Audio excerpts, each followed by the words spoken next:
Muy buenas tardes con todos los presentes. Brindarles el atento saludo de la Superintendencia Nacional de Fiscalización Laboral, SUNAFIL, y de la Intendencia Regional de Ancash. También, claro, desde nuestra plataforma de inspección del trabajo, PID-Huaraz, así se denomina la oficina que tiene SUNAFIL en Huaraz. Gracias a las coordinaciones que se han hecho con el Colegio de Ingenieros del Perú y a solicitud de ellos, estamos llevando a cabo, hemos iniciado este ciclo de capacitaciones, conferencias que se van a realizar cada mes. Entonces, esta tarde toca realizar el tema de contratos de trabajo, el cual va a estar a cargo del doctor Joel Rojas Pereira, quien actualmente se desempeña como especialista legal en SUNAFIL en Ancash. Vamos a iniciar, las personas que vayan ingresando, y no sé si hay algún registro que están tomando, le pediría a la persona encargada de la parte del Colegio de Ingenieros que por favor vaya pegando este enlace para el registro respectivo en su ventana del chat. Entonces, doctor Joel, por favor, puede iniciar con la exposición. Buenas tardes. ¿Qué tal? Buenas tardes con todos los presentes. Bien, en esta oportunidad vamos a tratar el tema que se nos ha asignado y que está relacionado con los contratos de trabajo. Vamos a hablar un poquito acerca de su definición, vamos a hablar acerca de las características, los tipos de contrato que están establecidos en el Decreto Supremo 0397-TR y la definición de cada uno de ellos para que en el momento que celebremos algún contrato de trabajo no podamos incurrir en alguna quizá desnaturalización de los contratos y que conlleve esto finalmente a que la empresa pueda ser sancionada o en su defecto ante una demanda en la vía judicial pueda el trabajador quizá ser eh, estable en alguna empresa. Cabe precisar que la regla, porque así lo ha establecido el Decreto Supremo 0397-TR, la regla es que los trabajadores sean contratados a plazo indeterminado, ¿no? Esa es la regla, esa es la regla. Y que, en efecto, cuando el empleador va a suscribir un contrato de trabajo con algún trabajador, alguna persona, para iniciar una relación laboral, tiene que tener en cuenta las definiciones establecidas en este decreto supremo que les he mencionado hace un momento, y que y las definiciones que se han establecido en ellas para poder celebrar este contrato de manera correcta, ¿no? De manera correcta, de manera que esté en armonía con lo establecido en estos artículos, ¿ya? Voy a compartir con ustedes las diapositivas. Si es que hay algún problema técnico, me lo hacen saber, sino para poder continuar. A ver, permítame un segundo. Listo. Se ve de manera correcta, ¿cierto? En pantalla grande. Bien, Sí, se puede presentar. perfecto, listo. Como les había mencionado, vamos a conversar acerca del contrato de trabajo. En principio tenemos que saber en qué consiste el contrato de trabajo, ¿no? En dónde está regulado su definición, los tipos de contrato, dónde están regulados, y para ello nos tenemos que remitir al texto único ordenado del Decreto Legislativo 728, ¿no? Que es el Decreto Supremo 0397-TR, en la cual se ha establecido la definición del contrato de trabajo. El contrato de trabajo, señores, es un acuerdo de voluntades entre el trabajador y el empleador, ¿no? O sea, necesariamente tiene que ser estas partes, ¿no? Trabajador y empleador, ¿no? Ahora, el empleador puede ser una persona natural o puede ser una persona jurídica. Eso no quiere decir de que, por ejemplo, si yo soy una persona natural con negocio propio y mi RUC empieza con 10, por ejemplo, no tenga la obligación de formular, de realizar un contrato de trabajo con alguna persona que quiero yo que me preste algún servicio en el lugar que yo tengo, en el emprendimiento que yo estoy realizando. Entonces, por ello, señores, el contrato de trabajo es un acuerdo de voluntades. ¿Qué vamos a pactar? Lo que vamos a pactar, a ver, yo te voy a ofrecer mi mano de obra, mi trabajo, ¿no? Yo me obligo a poner a disposición, yo como persona, ¿no? Mis conocimientos, ¿no? Y el empleador le va a cambio de ese trabajo, ¿no? De esa disposición de la persona, le va a asignar o le va a pagar una remuneración. ¿Ya? Entonces es sencillo, señores. Acordémonos que algunas personas me han preguntado, Tori, ¿el contrato de trabajo tiene que tener una hoja, 2 hojas, 3 hojas? Señores, el contrato de trabajo es un acuerdo de voluntades. Si yo quiero contener en mi, acuerdo, en mi contrato de trabajo la remuneración, o debería, ¿no? El horario, quiero considerar temas de seguridad y salud en el trabajo, quiero considerar, qué sé yo, alguna contingencia que podría suscitarse en medio de la relación laboral, yo lo puedo contener dentro del contrato de trabajo. Ahora, señores, no es lo mismo hablar de un contrato de trabajo que de un contrato de locación de servicios. Son dos cosas muy diferentes. Estos tienen algunos elementos, características, principalmente uno que los distingue del otro. En el caso del contrato de trabajo, estamos hablando de una prestación personal de servicios, estamos hablando de la subordinación y estamos hablando de la remuneración. Son 3 elementos, características principales en las que tiene el contrato de trabajo. En el caso de la locación de servicios, ¿ya? En el caso de la locación de servicios no es lo mismo. Existe una prestación personal de servicios, ¿ya? No necesariamente tiene que ser personal, ¿no? Porque puede ser que la persona que está realizando esta labor le encargue a otra persona que lo vaya ejecutando mientras yo no estoy, quizá, ¿no? No necesariamente tendría que ser una prestación personal, eh, pero sí lo que lo distingue del contrato de trabajo es que en este caso no existe subordinación, sino que existe autonomía. ¿Cuándo es que existe subordinación? Bueno, existe subordinación cuando yo contrato a una persona y le digo, mira, ¿sabes qué? Aquí está tu escritorio. En el caso de una persona que va a ejecutar una labor administrativa, entras a las 8 de la mañana, sales a la 1 a almorzar, regresas a las 2 y te vas a las 5. ¿Ok? Es tu horario de trabajo, toma tu fotocheck, toma tu uniforme. Advertimos que existe subordinación. Yo te voy a dar las indicaciones que tú vas a tener que hacer, vas a realizar este trabajo, te voy a dar las herramientas para que tú realices tu trabajo, toma una computadora, toma un escritorio, vas a trabajar en esta oficina. A modo de ejemplo, que podría ser en muchas áreas o muchos trabajos que se puedan realizar. ¿Ok? Entonces, en el caso de la alocación de servicios no hay esta subordinación, sino lo que existe es autonomía. Y la autonomía se ve reflejada cuando yo manejo mis horarios, cuando yo coloco o cuando yo utilizo mis propias herramientas para la ejecución de algún trabajo. Entonces, ahí nosotros tenemos que distinguir, ¿no? Porque existen muchas confusiones o en muchos casos, muchas oportunidades, nosotros hemos visto que los empleadores realizan contratos de locación de servicio a ciertas personas cuando corresponde realizarles un contrato de trabajo, ¿no?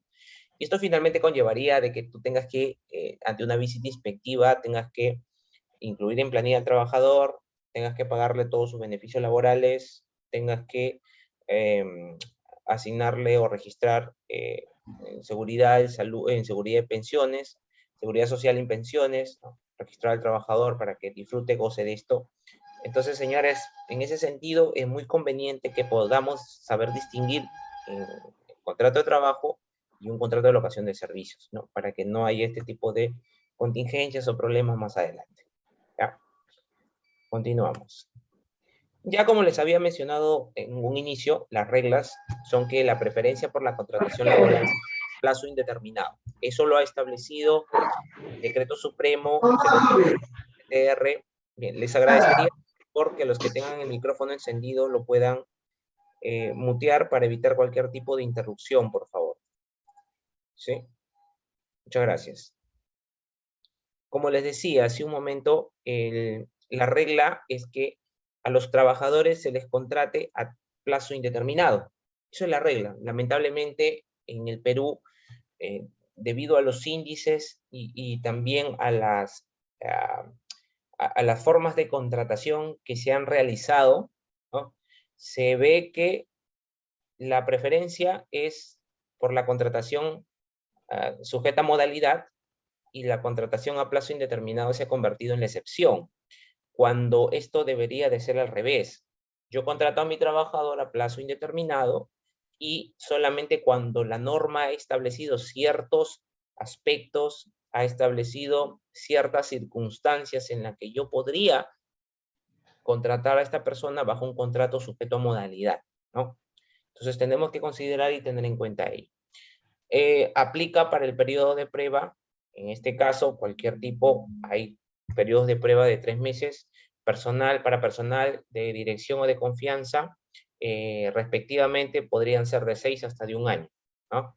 Y los contratos a plazo indeterminado no exigen formalidad escrita, pero sí los contratos sujetos a modalidad. Entonces, si tu empleador, por ejemplo, te dice, oye, te voy a incluir en planilla, pero y tú le dices, oye, mi contrato, no, no te preocupes, solamente te incluyo en planilla. Entonces, significaría para ti que el contrato que tienes, que sería un contrato verbal, se formaliza con la sola inclusión en planilla, ¿no? Entonces, no exige esta formalidad, no es necesario, porque en la planilla se va a establecer incluso el seguro social a que vas a pertenecer, el seguro pensionario, el régimen social pensionario, se va a establecer también cuál es la remuneración que vas a percibir, el tipo de contrato que vas a tener y todo lo demás, ¿no?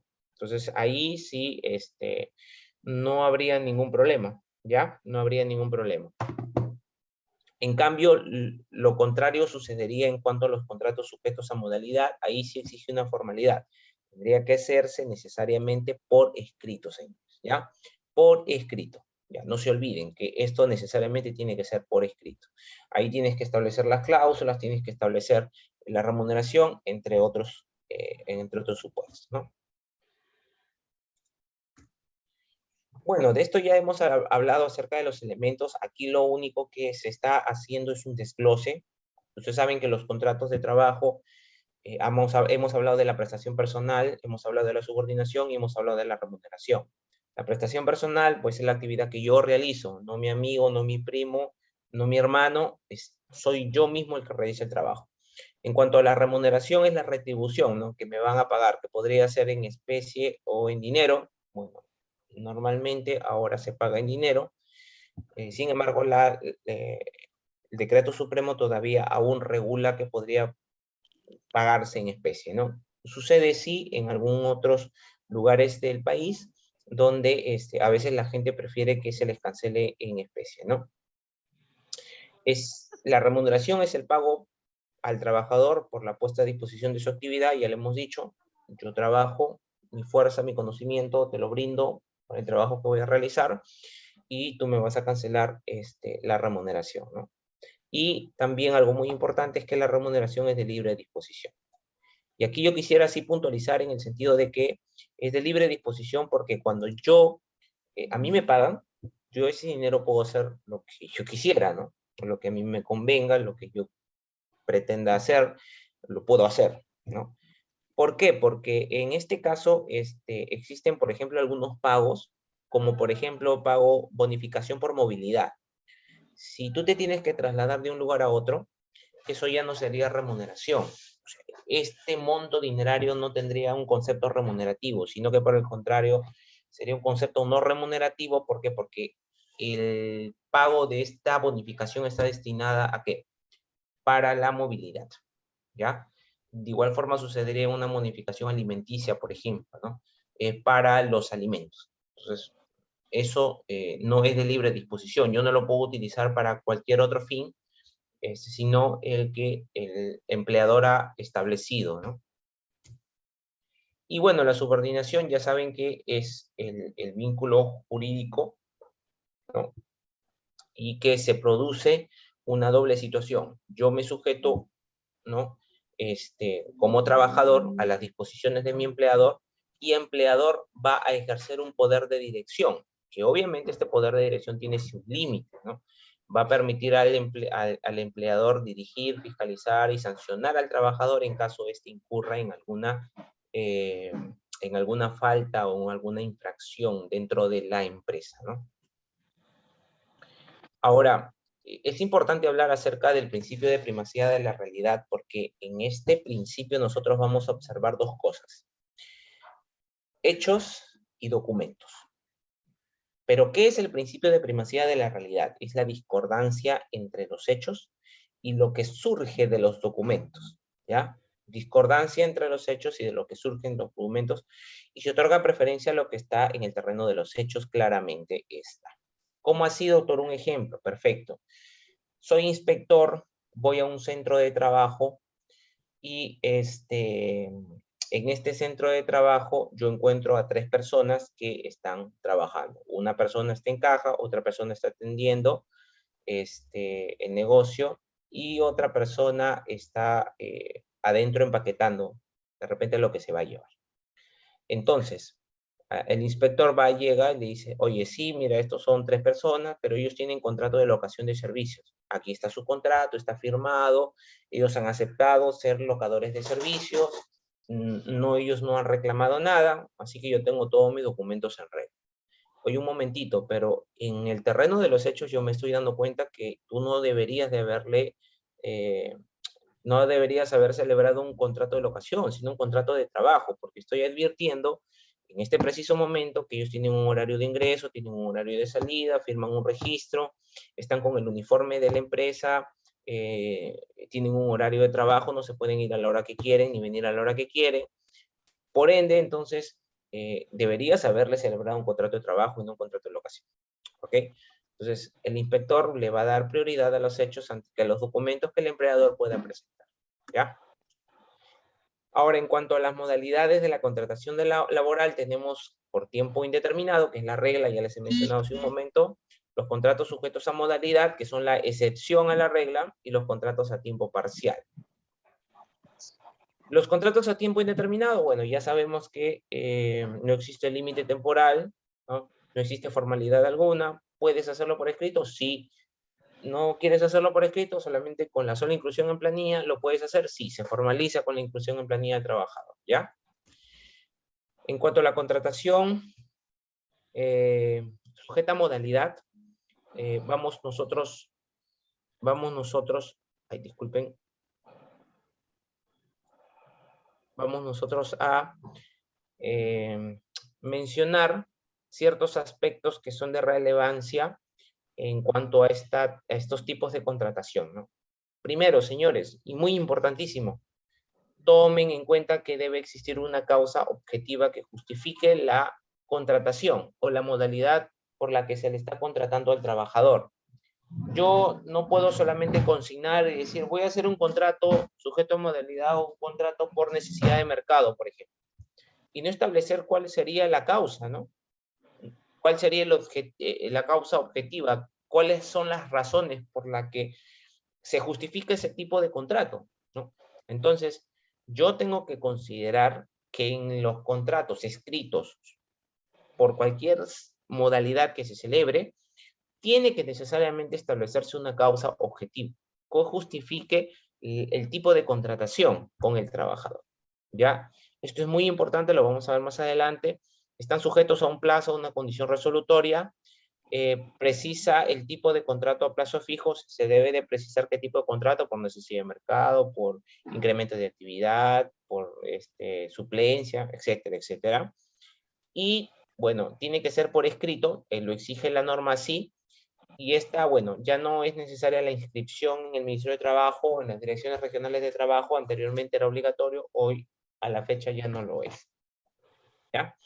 Bien, cuando hablamos acerca de la causa objetiva, y esto es muy importante y lo he mencionado, lo estoy recalcando, ¿por qué? Porque yo tengo que consignar en mi contrato de trabajo esta situación objetiva, una situación real que en verdad justifique por qué yo estoy celebrando este contrato de trabajo sujeto a modalidad, y debe consignarse en el contrato y verificarse en la práctica. O sea, no solamente se trata de consignarlo en el contrato, sino que ante el requerimiento de un inspector y solicitud, por ejemplo, ¿no? A ver, justifica, dices que es un incremento, digamos, ¿no? Por necesidad de mercado, incremento coyuntural de la producción. A ver, justifica tu incremento coyuntural de la producción por la que tú has puesto esta causa, que es una causa objetiva, ¿no? Justifícala. No la puedo justificar. Entonces, ahí existe una desnaturalización del contrato de trabajo, señores. Pero si tú lo justificas, por ejemplo, con una factura, vuelta, mira, se han incrementado mis ventas y yo ya no tengo personal para suplir estas necesidades en mi empresa, entonces yo necesitaba contratar personal. Entonces yo he ido y he contratado. Si es así y hay cómo demostrarlo, entonces esto se justificaría, ¿ya? Bien. Bueno, la tipología de los contratos, es decir, los tipos de contrato a plazo fijo son naturaleza temporal, naturaleza accidental y por obra o servicio específico. Dentro de la naturaleza temporal tenemos por inicio incremento de actividad, necesidad de mercado, reconversión empresarial. Por naturaleza accidental tenemos los contratos ocasionales de suplencia de emergencia y los contratos por obra o servicio específico tenemos a los específicos, intermitentes y de temporada. Lo vamos a detallar aquí más adelante. Estos señores están desde el artículo 54 del Decreto Supremo 0397-TR, que es el texto único ordenado del Decreto Legislativo 728, que es la Ley de Competitividad y Productividad que regula, ¿no? Que regula los tipos de contrato, ¿ya? Que regula los tipos de contrato, como ya les he indicado, a partir del artículo 54, se establece. Por ejemplo, en el caso de los contratos temporales, ¿no? De tipo temporal, tenemos al contrato de inicio o incremento de actividad que está establecido en el artículo 57. Estos tipos de contrato, la SUNAFIL no lo ha definido a su criterio. Estos señores que ustedes están leyendo ahí son definiciones que están establecidas en la misma ley, ¿ya? Yo no las estoy inventando o nosotros no la hemos puesto allí parafraseando lo que nosotros podríamos entender. No está tal y conforme está en el artículo 57 del Decreto Supremo 0397-TR. Ustedes lo pueden googlear, lo pueden buscar, lo van a encontrar, ¿ya? El inicio de una nueva actividad empresarial, dice, para tal efecto debe entenderse como inicio de una nueva actividad empresarial, en tanto el inicio de la actividad productiva, como la posterior instalación o apertura de nuevos establecimientos o mercados, así como el inicio de nuevas actividades o el incremento de las ya existentes dentro de la misma empresa. Paso a citar un ejemplo para que podamos entenderlo, ¿no? Lamentablemente no vamos a poder ejemplificar todos los tipos de contrato porque el tiempo nos llevaría demasiado tiempo poder ejemplificar cada uno de ellos. Sin embargo, vamos a puntualizar los más importantes, ¿no? Como por ejemplo ¿no? Que es el contrato de inicio. Digamos que yo voy a aperturar una pollería, ¿ya? Entonces, yo necesito trabajadores, necesito un hornero, necesito mozos, necesito personal de limpieza y personal de vigilancia, por ejemplo, o algunas recepcionistas. Perfecto. Entonces, yo ya tengo mi local, ya tengo mis permisos, voy a iniciar esta actividad. La pregunta sería, ¿qué tipo de contrato le puedo hacer a estos trabajadores o a estas personas? Entonces, como es una actividad nueva que yo recién he instalado, estoy emprendiendo, entonces yo podría realizar el contrato por inicio de una nueva actividad empresarial, ¿ya? Por inicio de una nueva actividad empresarial. ¿Ese tipo de contrato es válido? Claro que sí. ¿Cómo lo acredito? ¿Cómo lo sustento? Podrías acreditarlo con la fecha de creación de tus actividades o el inicio de tus actividades laborales, ¿no? Porque en algunos casos han creado alguna empresa hace 2, 3, 4 años y las empresas han estado sin actividad alguna. Y recién, por ejemplo, han iniciado sus actividades en el año 2021 o 2022, entonces podría acreditarse con el inicio de sus actividades empresariales, ¿ya? Ahora, por ejemplo, yo ya tengo mi pollería hace 4 o 5 años, me va muy bien, entonces preparo los pollos muy ricos y me voy a extender, por ejemplo. Me voy a ir, ya no solamente estoy en Chimbote, sino que me voy a Huaraz, por ejemplo. Voy a poner una pollería en Huaraz y voy a iniciar una nueva actividad, ¿no? Entonces, al iniciar yo una nueva actividad, ¿no? Que está relacionada con mi anterior actividad, o estoy aperturando un nuevo establecimiento, ¿no? Más que una nueva actividad, sino es la apertura de un nuevo establecimiento. Entonces, en este caso, lo que va a pasar, pues, es que yo también podría efectuarle ese tipo de contrato por inicio de una nueva actividad. ¿Ok? Yo podría hacer eso. Ahora, si, por ejemplo, yo me dedicaba al rubro de pollería, pero yo no solamente quiero ser pollería, sino también quiero ser un bar pollería, una pollería bar, por ejemplo. Ahora que está muy de moda, ¿no? Los restobar, ¿no? Ya no solamente va a ser pollería, sino también va a ser un bar. Entonces, eso es, por ejemplo, el inicio de una nueva actividad, ¿no? Entonces, yo necesito algo, yo no sé si me va a ir bien, me va a ir mal, podría ser el tipo de contrato por inicio de una nueva actividad empresarial, ¿no? Entonces, siempre tiene que marcarse dentro de la definición que establece cada tipo de contrato, ¿no? Lo mismo sucede, por ejemplo, el tipo de contrato por necesidad de mercado, que la norma la define como la atención de incrementos coyunturales de la producción originada por variaciones sustanciales de la demanda del mercado, aun cuando se trata de labores ordinarias que formen parte de la actividad normal de la empresa y que no pueden ser satisfechas con el personal permanente, ¿no? Entonces, estas situaciones deben ser temporales e imprevisibles. Ejemplo, yo tenía mi empresa que confeccionaba o elaboraba mascarillas. La afluencia o la venta de mis mascarillas eran normales, ¿no? Yo tenía, digamos, 15 personas que elaboraban conmigo y que ellas hacían mascarillas conmigo, ¿no? En mi empresa. Sin embargo, llegó la pandemia, se generó, o el Estado ordenó el uso obligatorio de mascarillas, y yo, por ejemplo, mensualmente vendía 50.000 mascarillas, ¿no? Mensualmente. Pero ahora, debido al uso de mascarillas, ¿no? Del uso obligatorio de mascarillas, ya no vendía 50.000, sino que comencé a vender 70, 80, 100, 200.000, 300.000 mascarillas al mes, ¿no? Comencé a vender 300.000 mascarillas al mes y yo ya no podía satisfacer la necesidad del mercado. ¿Era imprevisible? Claro que sí. ¿Esto podría ser temporal? Claro que sí, porque la pandemia de repente no va a durar para siempre, ¿no? Va a durar de repente cierto tiempo, unas 2, 3, 4, 5 años, y ya de repente incluso el gobierno estaba en la propuesta de dejar de utilizar las mascarillas, ¿no? Digamos que esto se concrete y que ya no sea obligatorio el uso de las mascarillas en espacios abiertos, entonces ya la producción de mascarillas va a disminuir, ¿no? ¿Por qué? Porque la demanda del mercado ya no va a ser tan exigente. Entonces, como yo ya no tengo, entonces podría dar por culminado mi contrato con este trabajador y quedarme con los trabajadores que yo ya tenía con anterioridad. Entonces, en estos casos, por ejemplo, ¿qué tipo de contrato podría celebrar? Un contrato por necesidad de mercado, ¿no? Bueno, en caso de los contratos de reconversión empresarial, tiene que ver con la instalación de maquinarias, equipos, ¿no? Medios de producción. Tengo mi empresa, voy a hacer una instalación, qué sé yo, de carácter tecnológico en algunas maquinarias, equipos o instalaciones. Entonces yo puedo contratar a este trabajador porque de repente lo va a ejecutar en un plazo de 6 meses, un año, qué sé yo, se va a demorar. Necesito ese trabajador, contrato por reconversión empresarial, ¿ya? También tenemos los contratos ocasionales que atienden necesidades transitorias distintas a la actividad habitual del centro de trabajo, ¿no? Eh, También los contratos de suplencia, muy conocidos, cuando, por ejemplo, ¿no? Yo voy a sustituir a un trabajador estable en sus labores cuyo vínculo laboral se encuentra suspendido por una causa justificada. Por ejemplo, ese trabajador sufrió un accidente y está con licencia por accidente de trabajo, ¿no?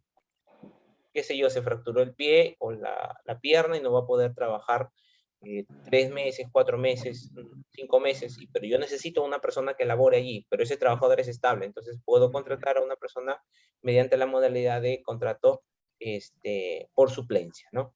Por suplencia. O una persona que salió en estado y que tiene su licencia por maternidad, por ejemplo. Igual forma. Los contratos por emergencia son para atender necesidades promovidas por caso fortuito o fuerza mayor. Digamos que estamos en enero, febrero, vino la corriente del Niño, pucha, arrasó, se inundó mi empresa y yo necesito personas que me hagan la limpieza, que hagan confección, pues, yo podría hacer, ¿no? Por algún caso fortuito o fuerza mayor, ¿no? No necesariamente podría ser lo que le he mencionado, cualquier otro caso fortuito o fuerza mayor. Y bueno, por último, los contratos por obra y servicio, ¿no? Para cubrir actividades con objeto previamente establecido y duración determinada, ¿no? Normalmente este tipo de contratos se utilizan en trabajos de construcción, de obra, ¿no? Este, Claro está que no superen las 50 unidades impositivas tributarias, ahí correspondería ya los beneficios de un régimen laboral de construcción civil, ¿no? Entonces aquí en este caso cubrir actividades con objeto previamente establecido y que va a ser de duración determinada, ¿no? Los contratos intermitentes, cubrir necesidades de las actividades de la empresa que por su naturaleza son permanentes pero discontinuos. Esto normalmente sucede, por ejemplo, en el caso de las empresas pesqueras, ¿no? Entonces, ustedes saben que las empresas pesqueras o la pesca no es continua, ¿no? Hay temporadas que están de veda, hay temporadas que se levanta la veda, entonces, en estos casos, hacemos contratos intermitentes. En el caso de los contratos intermitentes, lo que va a pasar es que el trabajador, cuando se levanta la veda, sale a laborar, y cuando se retorna y la veda ya entran en veda nuevamente, entonces estos trabajadores dejan de laborar. Dejan de laborar, no se les va a pagar nada tampoco, ¿no? Mientras no estén laborando, y luego cuando ya se levante la veda, nuevamente ingresan a laborar, ¿no? En cuanto a los contratos de temporada, es atender necesidades propias del giro de la empresa, o sea, a lo que yo me dedico como empresa, que se cumplan solo en determinadas épocas del año y que están sujetas a repetirse en periodos equivalentes, ¿no? Digamos, época escolar, tengo mi librería. En febrero, yo sé que siempre a fines de febrero y a inicios de marzo las librerías están llenas, llenas, llenas, debido a que ahí existe bastante demanda por la época escolar. ¿Esto se va a repetir cada año? Claro que sí, porque las clases empiezan el 7 de marzo, el 14 de marzo, qué sé yo. Entonces, definitivamente se van a repetir en en todos los años, en los mismos periodos, entonces yo podría contratar bajo un contrato sujeto a modalidad por temporada, ¿no? Entonces, ¿es válido? Claro que sí es válido, ¿no? La modalidad de contratación. Otros contratos sujetos a modalidad, ¿no? Otros contratos sujetos a modalidad, los contratos a trabajo en el régimen de exportación de productos no tradicionales, ¿no? Tenemos los contratos temporales que se ejecutan en las zonas francas, que bueno, son otros temas, contratos como les había mencionado, de construcción civil, contratos de cualquier otra clase de servicio sujeto a modalidad que no está contemplado en la Ley de Productividad Competitiva Laboral, podrá contratarse, ¿no? Bueno, y ese es un punto y aparte, siempre es bueno de todas formas mencionarlo, ¿no? Ahora, las principales causas o causales de desnaturalización suceden cuando, por ejemplo, el trabajador continúa laborando después de la fecha de vencimiento del contrato. Mi contrato vence el 28 de febrero, sin embargo, yo lo dejo que siga laborando, por ejemplo, hasta el 15 de marzo, no le hice contrato. Se venció el contrato, no le renové el contrato, entonces en este caso lo que va a pasar, señores, es que va a existir o se va a dar una causal de desnaturalización del contrato de trabajo. Cuando el trabajador continúa laborando luego de concluida una obra o materia de contrato sin haber operado la renovación, ¿no? Digamos que tú tienes un trabajador que labora en cierta obra y ya se acabó la obra, pero tú lo llamas a trabajar pues para otro lugar, ¿no? Entonces, si la obra ha concluido, ¿no? Y no se ha operado una renovación y él continúa laborando, entonces en este caso se ha desnaturalizado el contrato. Por otro lado, el trabajador continúa, por ejemplo, la prestación de sus labores sin que se reincorpore el titular vencido el término legal o convencional. Yo lo contraté, digamos, para que ocupe un puesto de trabajo y de una persona X, pero esta persona X no se reincorporó nunca y ya se venció el término legal o convencional y por ende ese contrato ya se ha desnaturalizado, ¿no? Ah, por cierto, quería hacerles recordar que aquí donde nosotros hemos establecido, si se dan cuenta, debajo de a ver, vamos a ver si puedo subrayarlo acá en otra. Aquí, por ejemplo, aquí nosotros vamos a encontrar la duración, ¿ya? La duración de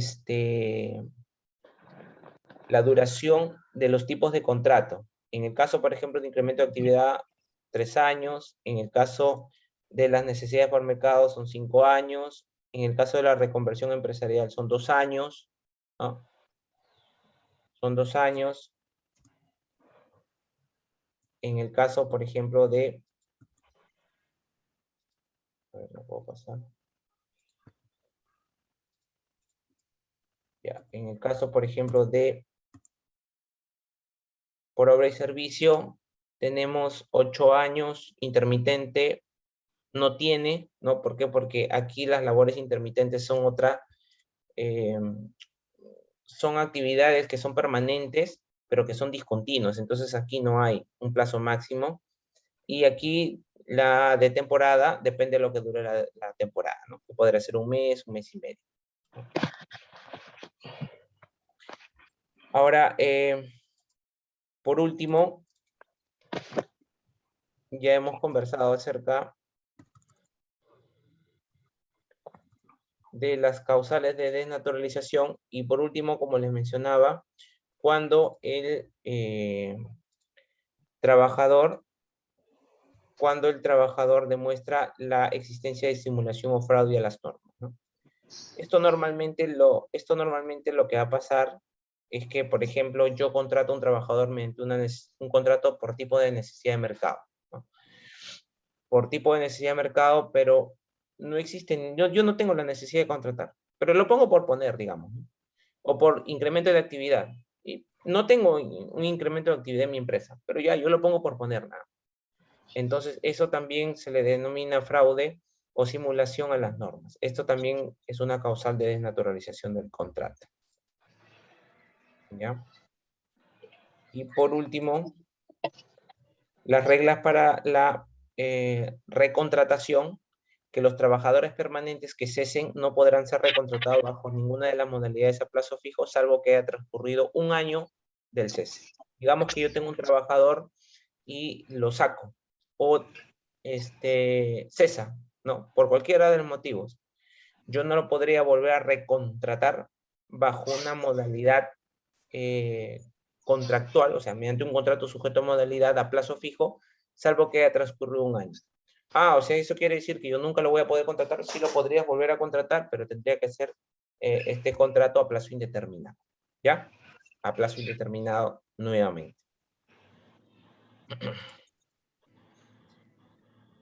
Los contratos a tiempo parcial, y con eso ya acabamos, es aquel que se cumple una jornada efectiva, ojo, no de 4 horas, sino inferior a 4 horas en promedio diario. Esto no está sujeto a un límite temporal, o sea, si tú tienes un contrato a tiempo parcial, si es decir, cumples con esta jornada semanal inferior a 4 horas, no podrías alegar, por ejemplo, si estás trabajando 3 años, 4 años, y te sacan o te dicen, ¿saben qué? Ya no vas a laborar más, alegar un despido arbitrario, porque no existe aquí un límite temporal, ¿no? Formalidades debe ser por escrito y debe ser presentado, este tipo de contratos sí debe ser presentado ante la Autoridad Administrativa de Trabajo para su conocimiento, ¿ya? Bueno, ¿hay criterios normativos respecto de los contratos de trabajo? Sí.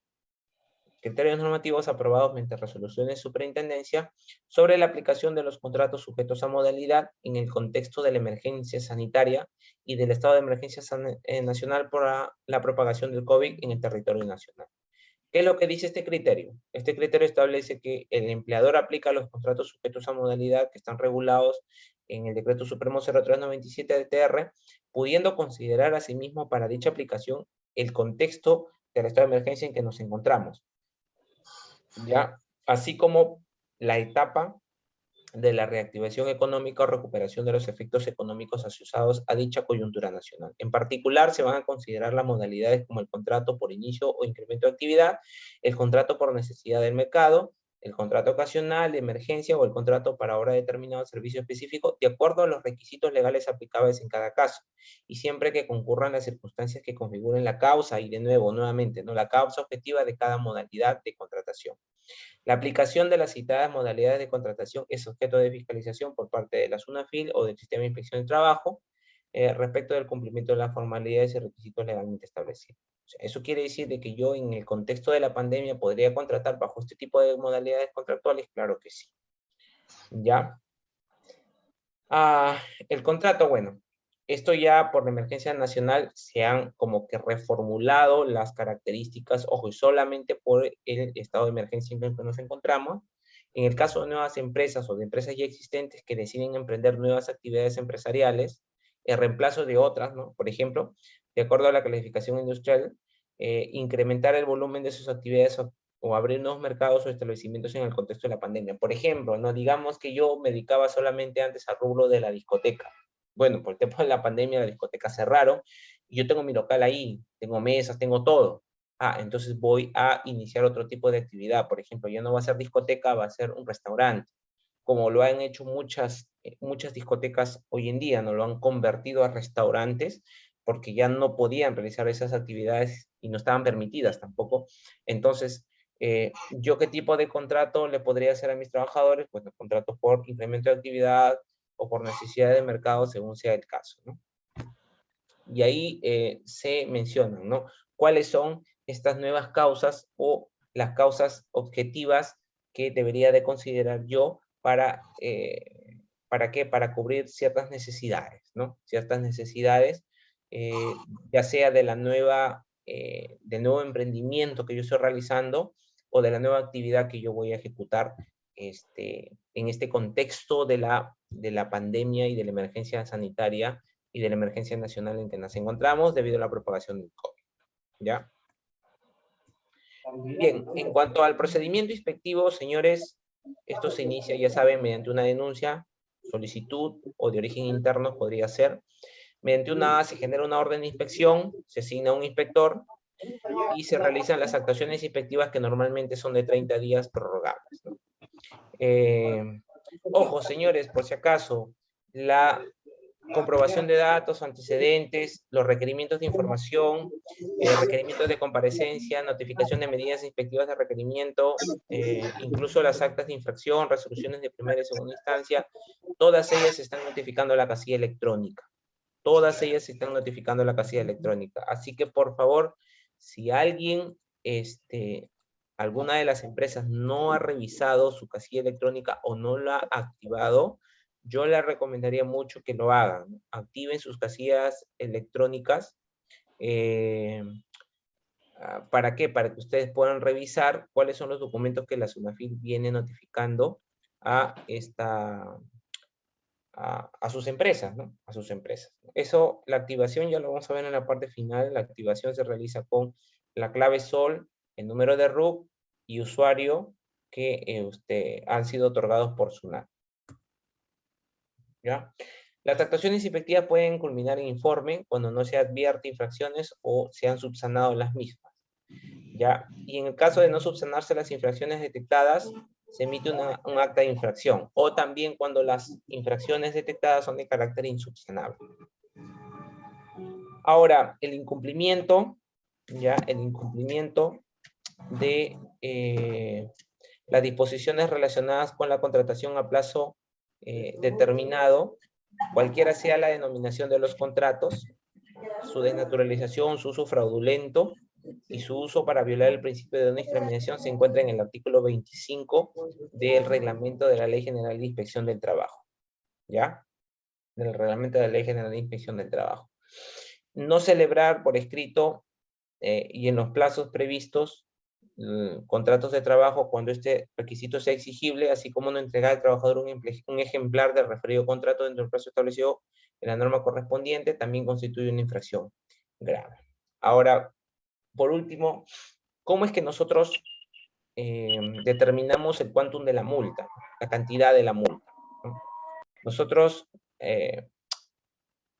primero, tenemos este cuadro que está establecido en el artículo 48 del reglamento de la Ley General de Inspección del Trabajo.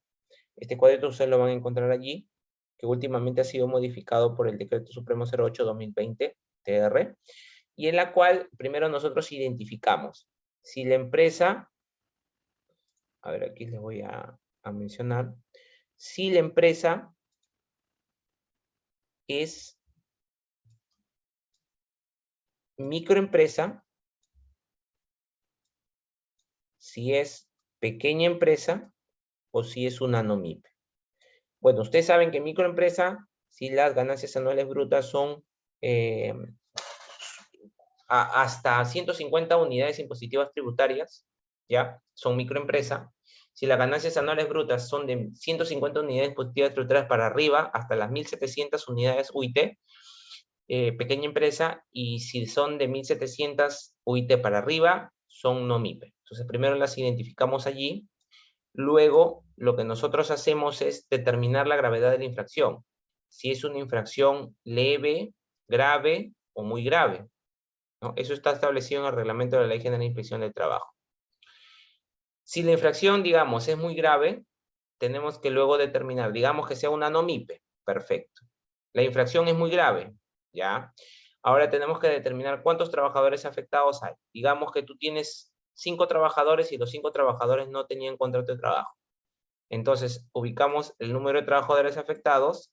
Aquí está, de 1 a 10 trabajadores, por ende la multa sería de 2.63 UITs, ¿ya? Ahora, si nosotros queremos esto proyectarlo a soles, bueno, ahí está, ¿no? En este caso, la multa en soles sería la que está contemplada aquí, ¿no? 12.098 soles. 12.098 soles. ¿Ya? Perfecto. Bien. Recuerden, como les he dicho en un principio, que ustedes tienen que realizar la activación de su casilla electrónica en este enlace. Aquí está el enlace. Si ustedes gustan, lo pueden anotar o al momento que se les envía las diapositivas, lo pueden, aquí lo pueden anotar. Este es el enlace. Ahí van a la opción de casilla electrónica y van a poder activar su casilla electrónica, como les he dicho, con su clave SOL y su usuario. En el caso del trabajador también lo puede hacer en el mismo enlace. Y bueno, hay también un aplicativo que se denomina Verifica tu Chamba, que está colgado, usted puede ingresarlo en la página de la SUNAFIL, ¿ya? Y consiste en que ustedes quieren saber si es que se encuentran o no en planilla, quieren saber si están o no están en planilla. Entonces lo que pueden hacer es ingresar a este aplicativo, van a ingresar el número de RUC de la empresa y van a poder conocer o saber si es que están ustedes o no en planilla. ¿Ok? Y obviamente cabe precisar que lo que usted está realizando allí, ¿no? Aquí está, el aplicativo le enviará una alerta, ¿ya? A la empresa en caso usted no esté registrado en planilla y debería estar registrado en planilla. Recuerden que en todo el proceso de la reserva de tu identidad se encuentra garantizada. No vayas a pensar de que, como le envían un documento a la empresa diciéndole que regularices, que van a decir tal persona ha hecho la revisión y como esta persona no está en planilla es que le vamos a dar el nombre de la persona, no para nada, ¿ya? La reserva de tu identidad está garantizada. Bien, señores, muchísimas gracias. Si hay alguna pregunta que ustedes quisieran formular, la pueden hacer. Si no, ya podemos dar por culminada esta capacitación. Hola. Hola, yo tengo Dale. una pregunta. ¿Qué tal? Una duda en realidad que me surgió hace mucho tiempo. Justo en el tema de contratos, en el artículo 69, habla de, y lo que usted también hablaba de los contratos consecutivos, por temporadas consecutivas. Ya. Mayormente creo que se da en las agros, ¿no? Ya, bueno, dice en el artículo que cuando el mismo empleador contrata a la persona por más de 2 o 3 temporadas consecutivas, tiene derecho a ser contratado en las siguientes temporadas. O sea, esto lo convierte como en un trabajador ya fijo. Claro, Ya, eso es, claro, realmente, sí, sí, siga. ya, en un trabajador ya fijo, porque en el artículo 70, no sé, menciona que eh, el trabajador debe de presentarse en el establecimiento 15 días antes de cada inicio de temporada, ¿no? Y si no se presenta, caduca su derecho a solicitar la readmisión en el trabajo. Así es. A ver, en los contratos de temporada, ya hemos establecido la definición, ¿no? Donde contrato de temporada es que se celebra entre un empresario y un trabajador con el objeto de atender necesidades que son propias del giro de la empresa, ¿no? Y que se van a cumplir solo en determinadas épocas del año. Y ojo, tenemos que establecer eso, que se van a cumplir en determinadas épocas del año y que están sujetas a repetirse en periodos equivalentes en cada ciclo en función a la naturaleza de la actividad productiva. Entonces, con esa definición, que está clara, si aplica para la actividad que yo tengo, entonces lo que debe de hacer, de acuerdo a lo establecido en el artículo 69 del empleador, ¿qué cosa es? Que si el trabajador fuera contratado por un mismo empleador por 2 temporadas consecutivas, ¿no? Digamos que yo lo contraté de la temporada de enero a abril, por ejemplo, ¿no? O a junio lo contraté, O como las ¿ya? universidades, ¿no? Con los docentes. Ya, por ejemplo, ¿no? Yo lo contrato de marzo, qué sé yo, hasta diciembre lo contrato, ¿no?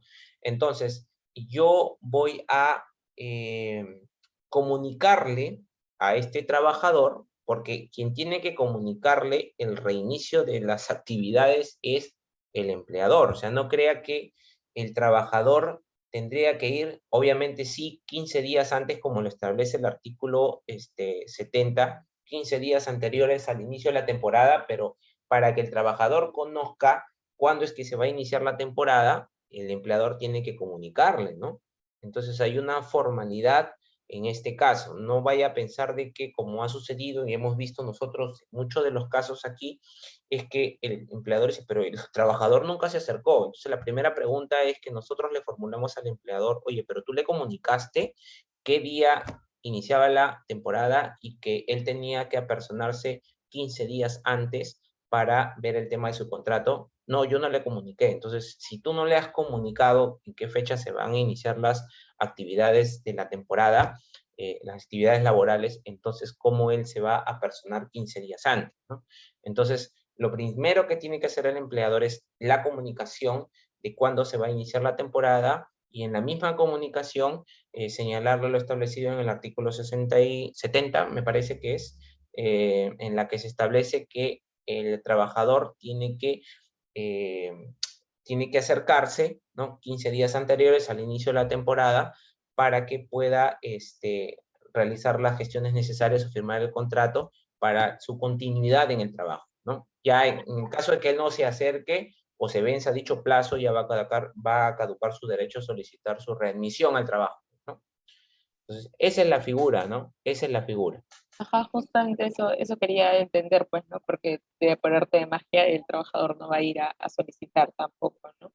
Claro, obviamente. Hay trabajadores que sí van y solicitan, ¿no? Están constantemente preguntando, pero hay otros trabajadores que no, ¿no? Ellos no están constantemente preguntando, sino que simplemente esperan, ¿no? Y no solamente eso sucede en los contratos de temporada, ahora el Tribunal Constitucional también lo ha hecho extensivo esto a los contratos intermitentes, ¿no? A los contratos intermitentes donde por 2 temporadas consecutivas ya el trabajador prácticamente quiere una estabilidad por la naturaleza misma de este tipo de contrato, ¿no? Porque las labores son permanentes, pero, perdón, la naturaleza del servicio es permanente, pero son discontinuas, ¿no? O sea, siempre se va a necesitar la mano de obra, pero no va a ser siempre, ¿no? Algo similar sucede en los contratos de temporada, solo que en el contrato de temporada la norma sí ha sido muy expresa en este sentido, ¿no? Entonces, la formalidad es ahí muy sencilla, que si bien es cierto no está regulado acá, pero por un tema de criterio, o sea, de congruencia o de lógica, es que yo primero como empleador tendría que comunicarle a mi empleador, a mi trabajador, perdón, cuándo se va a iniciar la temporada y decirle que tiene que acercarse 15 días antes para que pueda firmar su contrato, ¿no? Esa es la formalidad. Listo, muchas gracias. Ya. ¿Alguna otra pregunta que quisieran formular? Les escucho.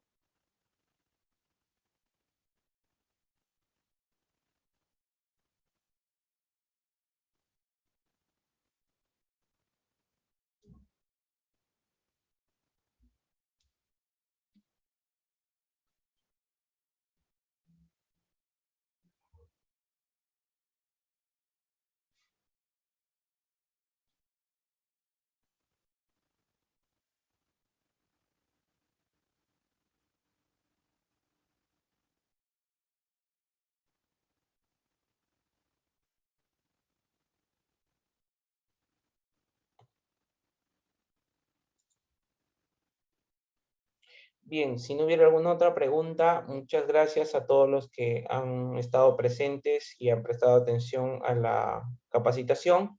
Espero que en alguna otra oportunidad nos volvamos a encontrar. Recuerden que, bueno, en la ciudad de Chimbote nosotros estamos ubicados en la avenida Francisco Bolognesi 109. Esto es en la ciudad de Chimbote. Y en Huaraz estamos ubicados en avenida José de Sucre 1226. ¿Ya? Cualquier consulta, atención, de igual forma podrían incluso ingresar a la página web de la SUNAFIL. Ahí están colgados nuestros números de teléfono para poder nosotros atenderles, y cualquier consulta que ustedes puedan tener, la pueden formular ahí también. Nosotros siempre estamos prestos para poder escucharles y poder absorber cualquier duda o pregunta que ustedes puedan tener. ¿Ya? Muchísimas gracias por todo, que tengan muy buenas tardes, hasta luego.